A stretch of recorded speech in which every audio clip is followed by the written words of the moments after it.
Hi, everyone. Welcome. I'm Annemiek, Academy Soul-Based Coaching. I'm here today with Leslie Ellis to talk about the 4 realms of self-care. And Leslie is a yoga therapist. She is a certified soul-based coach, and she mainly works with spiritual women over 40 who are, and I'm just checking that to say that I to say this right? No, yeah, but they who are tired of holding themselves back and ready to live their best authentic life.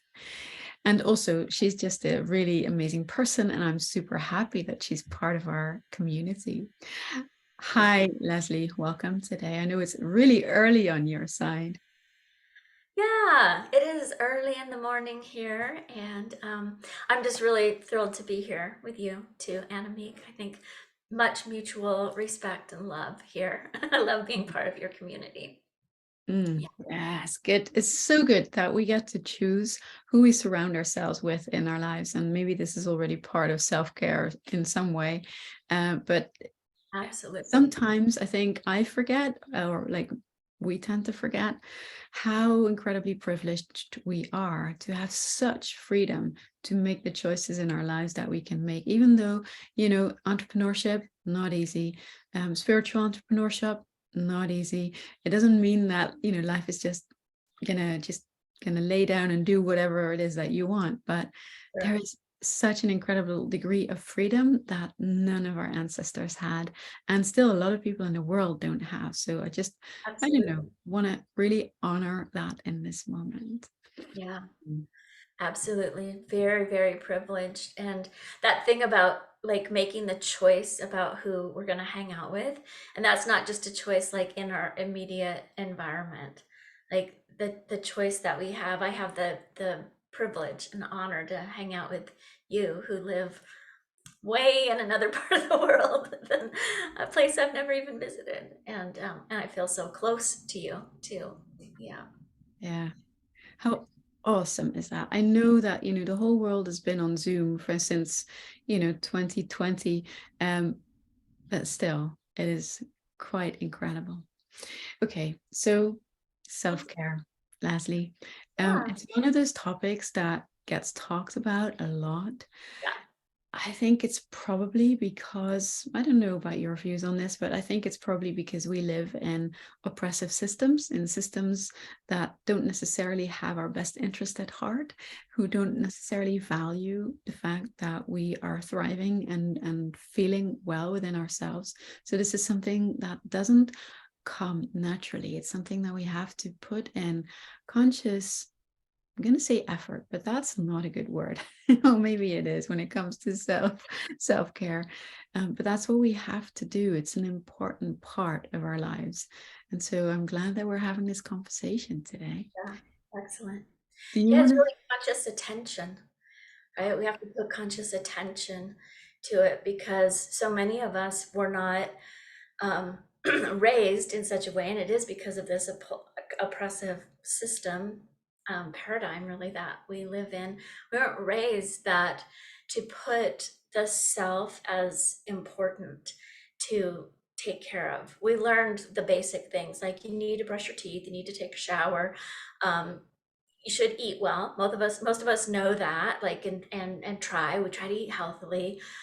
You should exercise. And even as I'm saying it, there's a lot of shoulds in that, right? That to take care of yourself. Like there's these things that you should do and things that a lot of people do or don't do and feel guilty about if they don't.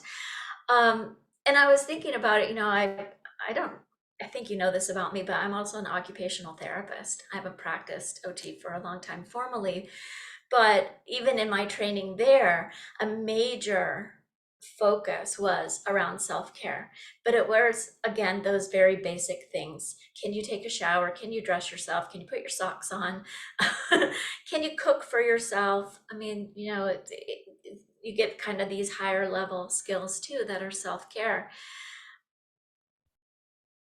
But there's something, and I think that like we have this inherent or kind of inner understanding, like I have to take care of myself if I don't feel so that I'll feel good. But those basic things don't actually give us the feel good that we're really longing for. Mm. right? So a lot of people that I talk to, like they feel like, well, I do take good care of myself. I eat as healthily as I can. I exercise. I do all of these things, and I still don't actually feel good. I don't feel comfortable in my own skin. I feel like I hold myself back. I don't feel like I can do really what I want to do or say what I want to say. And those things all point back to, again, we have been taught to sort of dampen ourselves down and to not shine too much, not be too big, not be too loud, especially as women. I think that this is true. And for midlife women like you and I, like, there we've already been on a path, and many of the women that I talk to, like, there's already been a seeking, a searching for that. We already understand that that's not enough for us, right? That we really want more. But what is it? Mm. Yeah. Yeah. And I just want to say this, like, so a lot of us have then started seeking in spiritually, like, what is it? And what do we learn spiritually? We learn, um, you should detach from the personal. You are not your body. You are not your mind. You are not your emotions. So then what are you? Right? Oh, you are divine essence. You are, um, connected to everything that there is. You are, um, source. You are God. Like, we have all these then ideas about it. And yet still it's like, oh, but I still don't really feel very good inside. And then there can be like a whole spiritual shame that we have around, like, I must not be doing it right because I still feel this longing as the human that I am. Mm. Yeah. And how do I disconnect from that? So I'll pause because I want to hear what you have to say Oh, too. you had so many thoughts. Oh, Mhm. so yeah, I think the first one I need to just share because it's kind of blocking the ideas in my brain. But I think as you were starting to talk about self-care in terms of like brushing teeth and like putting your socks on and those kinds of things, I think it kind of points to what's important to this system of healthcare or occupational therapy or whatever lens we're using, is that we can be self-reliant, right? That's an important part of functioning in our society as it is, to be self-reliant. Yeah. And of course, there's freedom that comes with that. That's all beautiful. And from there, it kind of goes to how can we make sure that you're valuable, that you're like healthy enough to work so that you can produce output. Like that's what we value in you, dear humans. And so there's this sense of what you're saying about how so many of us have turned to the spiritual. It's like this big sense of like there's a big chunk missing here in how we are living our lives and how we are connecting with our full selves. And I guess I see more and more how that is being triggered by so many external factors that kind of put the onus on us to kind of show what we are. Like we are good, we are whole, we are healthy, we are. And so all of these practices, I think it's so worthwhile to look at them through the lens of, oh yes, the self-care is about reclaiming. It's about reclaiming our sense of self. And all of these messages that we've gotten about the shoulds, the ought tos, they're interesting. They can be valuable, right? Eating well is a good idea. Sure. And that's kind of not what it's about when we're talking about self-care, is it? Yeah. Yeah. And I don't always hear people talking about some of this in the realm of self-care. It really is, how do I make myself a better person? How do I do better in my life? How do I run my business better? Like, and I know that to be a better business person, it's good if I um, meditate and I do yoga, because those things help me feel more clear about what I'm doing. It's good if I learn how to let go of judgment and not and to sort of address the fear that I have in all the ways that it comes up. So again, I see these as like these are teachings and practices that I do, and I love what you were saying, like to be a better person. But I feel like, what if we like turn it around and sure, maybe there's a side effect of I'm a better person, but what if I actually do these things to feel better inside, like to feel like I have not just self-reliance, but I have a sense of authority and agency in myself, that I have a feeling of I I love my life and appreciate what it is that happens day to day, whether it's the mundane things or the really joyful things or the really shitty things, like that I could actually move through those in a way that I feel pretty stable and at ease with myself, even if not in an absolute moment, as a broader sense. Like I feel well cared for. And Mm, so I can do the things that I need to do and know that I'm okay. yeah, Yeah, beautiful. Yeah, I think that longing that so many people have to be a better person, it kind of comes from this beginning of we're not good to begin with, right? exactly. So we're Right. we're already kind of, and so what if, as you say, yes, if we start by, well, we are really good people. Yeah, We are beautiful human beings, and when we look at some of those practices, they can really help us, serve us to feel well cared for in the absence of a system or a community that helps us do that, or does that for us to a much larger degree. um, so yeah, I love the, it's, all of these systems and dynamics, they're so sneaky because it starts with how meditation or yoga are like really powerful practices.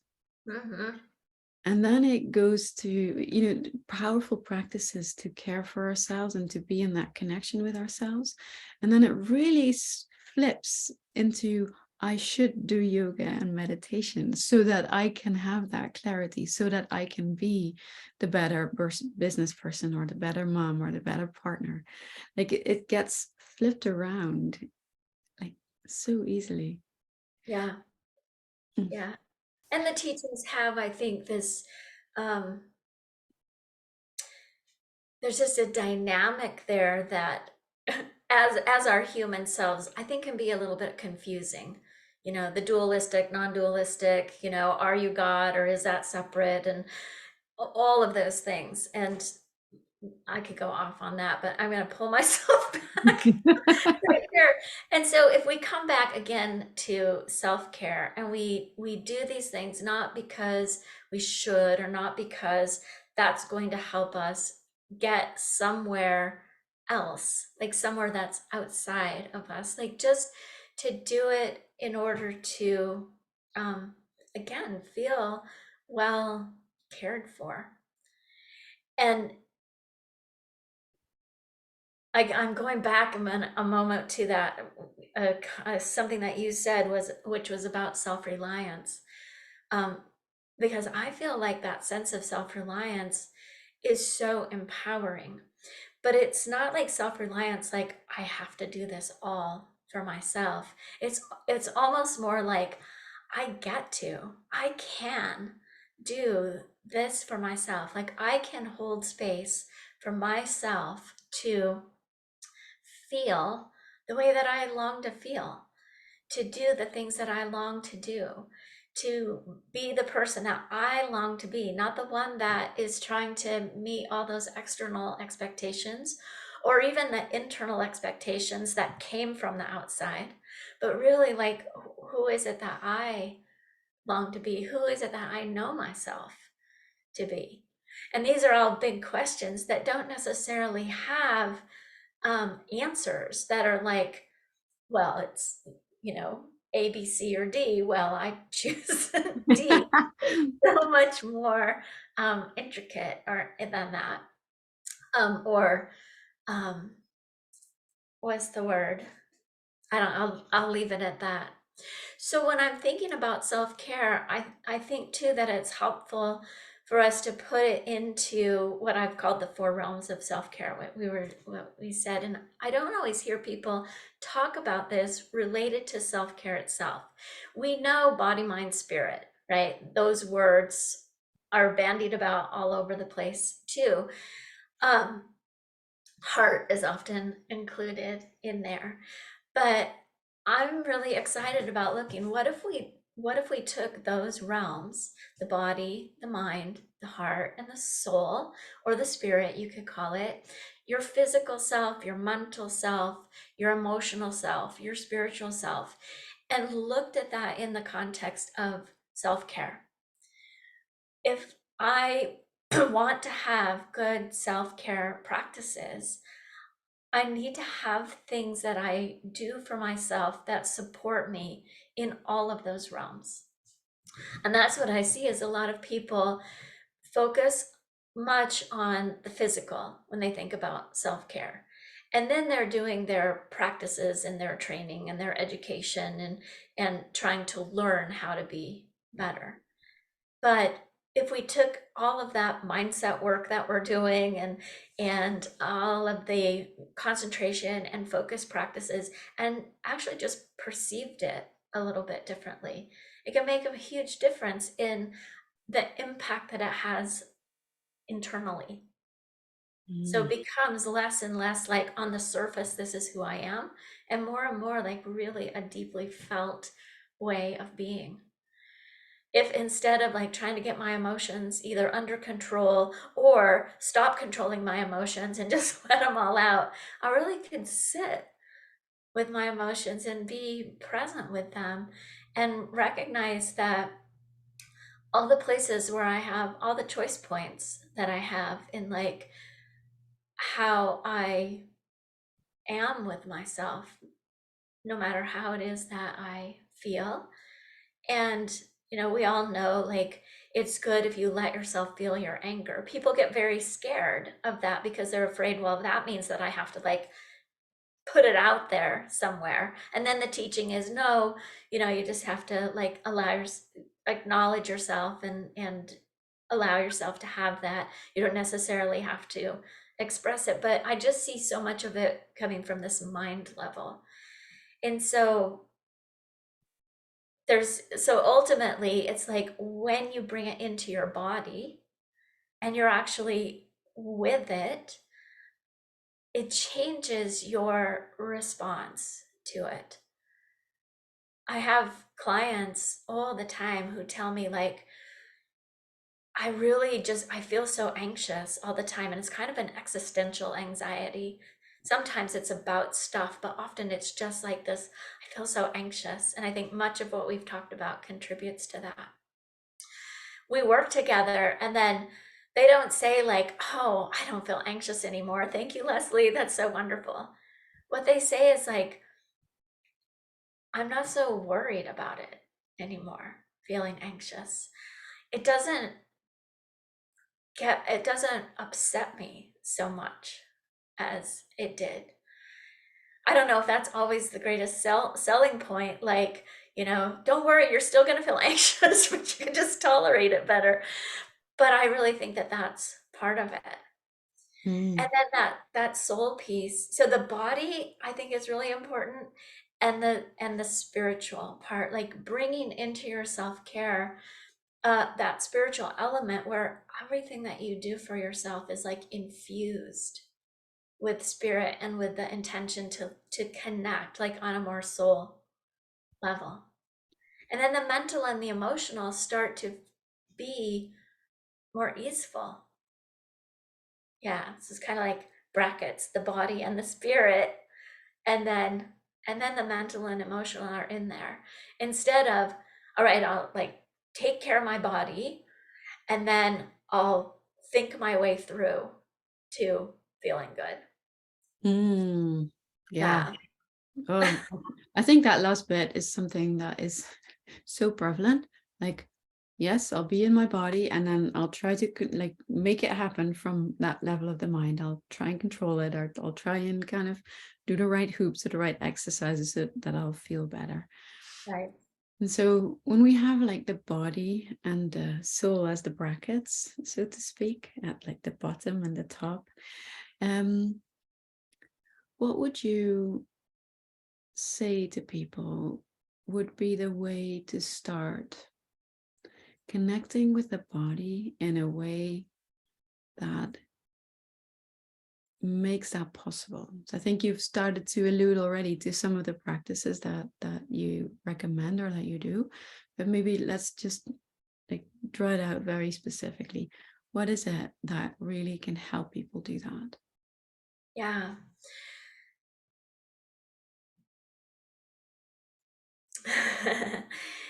So there's so much nuance to it. So I'm just trying to think, where do I want to start with that? So I feel like, first of all, like just acknowledging like I have a body and that is more than something that I need to feed well and exercise. And even with yoga, I see people sometimes like really push their body trying to make it healthy.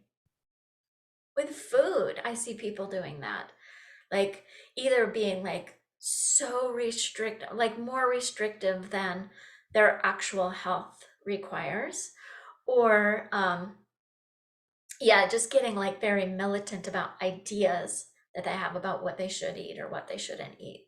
So one thing is to really tune in and see, what does my body actually need?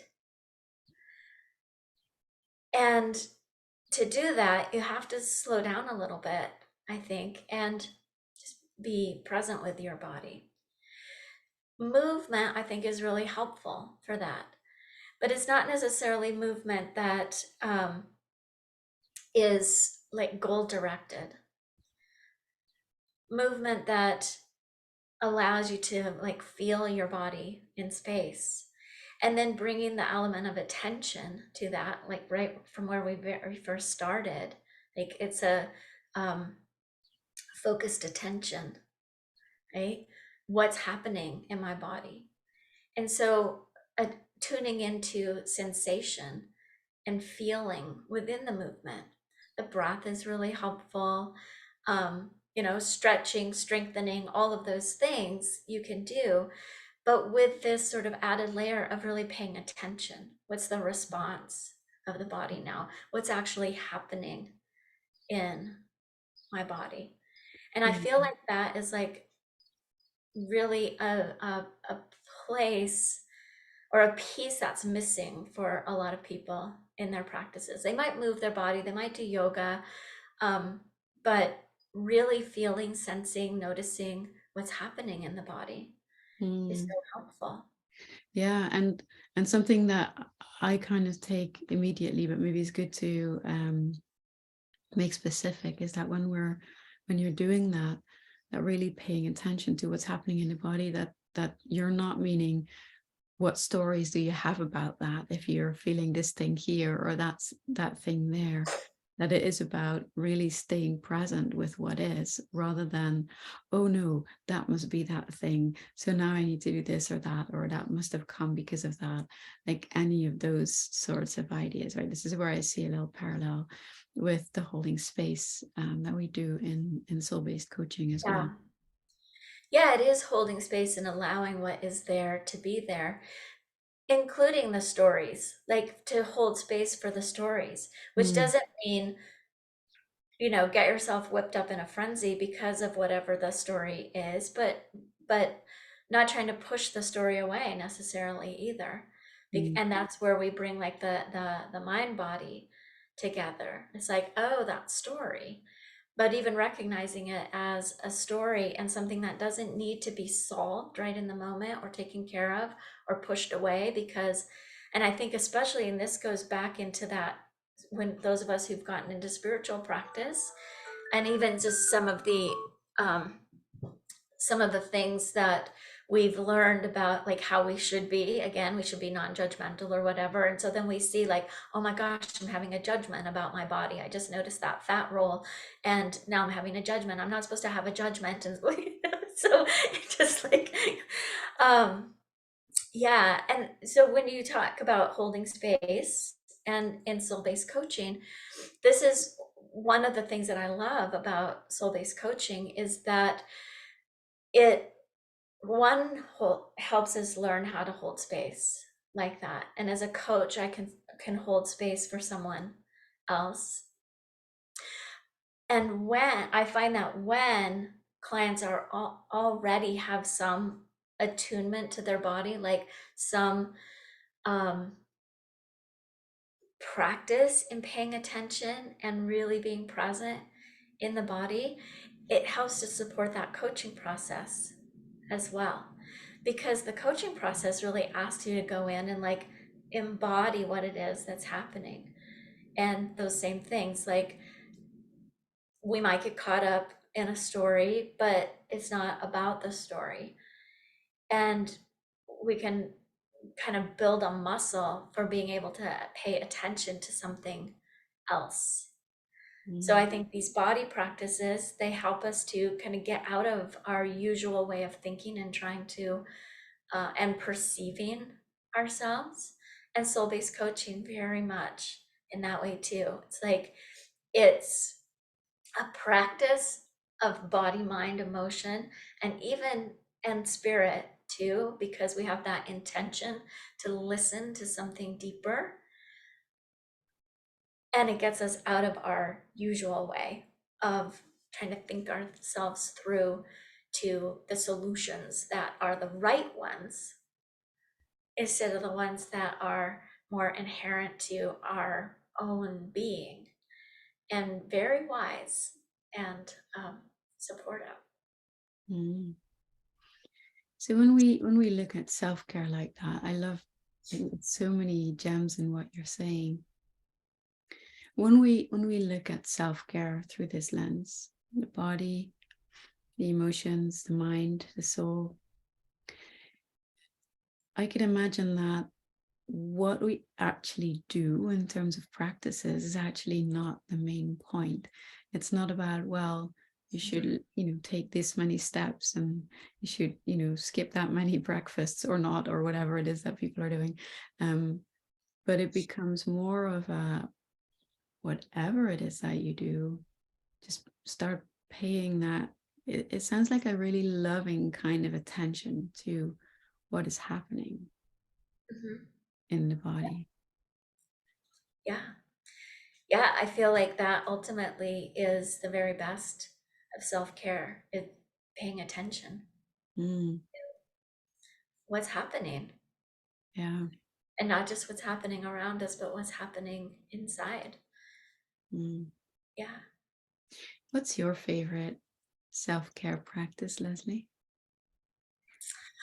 My favorite self-care practice, oh, there's so many, but this is my favorite. Yeah. Yeah. Right away, what happens for me When is I you, do this. just for What's people who that? are listening, yeah, so you're placing your hands on your heart, right, one on top of the other. Yeah, yeah, that's right. If you're on audio, it's so one hand on the heart, one hand on top, and actually a little weighted pressure. Not so much that I feel like I'm like oppressing myself, but just like really letting that hand that's touching on the body connect. And what I feel immediately when I do that, and part of it's because I've used this practice so much, is that it feels like my energy starts to like sink in. I feel myself sit a little deeper in my seat. I feel my heart, which this whole heart area, um, for me and for a lot of people I talk to, like there can be a lot of tension around here. It could be muscular tension, but also energetic tension and a little feeling of angst around the heart. And it feels like that just starts to settle. And then my mind feels clearer too. So it's kind of a all-in-one practice. practice. Yeah, I love it. I love the simplicity of it. Even when I'm doing it right now with you, just kind of aware that we're nearing the end of our conversation, but it does bring like a centeredness, a calmness, a presence. So thank you. That feels like a very, very beautiful gift for everyone. And so self-care doesn't need to be difficult, but it does get to be like a sacred kind of practice rather than a to-do list kind of practice. Yeah, for sure. Thank you so much, Leslie. Where can people find you if they want to know more? Well, I am in all the usual places on the internet. My website is yogaheartsong.com, and I am on Facebook, Leslie Ellis, and HeartSong Yoga. I don't think that we said that. That is the name of my business, HeartSong Yoga and Wellness. Instagram, Leslie_@HeartSong. Great. So Yeah. yeah, lots of good places. I'll make sure that these are in the description as well. Hey, and yeah, definitely go and find Leslie when you want a tailored way of finding your own self-care that really works for you, that fits you, and that is your sacred way of meeting yourself. Yeah, beautifully Right. said. Thank Thank you. you so much, Leslie. And Yeah. thank you everyone for watching, for listening. And until we meet again. Bye, everyone.